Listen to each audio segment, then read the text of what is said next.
Hello guys, ඔයාලට දෙයක් පෙන්නන්න යන්නේ. ඒක තමයි ඔයාලා වීඩියෝස් දැකලා ඇති මෙන්න මෙහෙම ෆෙද එකක් මේ ඩ්‍රෝ කරනවා. ලීෆ් එකක් ඊළඟට බිග් ක්ලිප් ලීෆ් එකක් එකට උඩට. ඊළඟට මේ ඇනිමල් එක බේස් කරනොත් ඔයාලා දැකලා තියෙන ඇති වීඩියෝස් වල.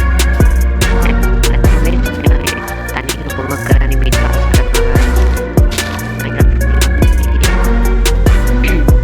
මෙතන ඇත්තම සීන් එක වෙන්නේ guys. මෙතන වෙනකලා පේස් කරලා ඇනිමල් එක. ඒත් මෙතන මෙයාලා කරන්නේ ෆෙද එක විසික් කරන එක. මෙන්න මෙහෙම. අපි ඕනම වඩුවා මෙන්න මේ විදිහට ඩ්‍රෝ කරාම ඒ ක්ලිප් ලීෆ් එක පල්ලෙහාට එනවා. ඒක ප්ලේස් කරලා බ්ලොක් එකක් නිසා මේක පල්ලෙහාට එන්නේ. මේකත් එහෙම වෙන්න බෑ. එහෙම නෑ guys. කියන්නේ මේක තනි කර බොරුව කියලා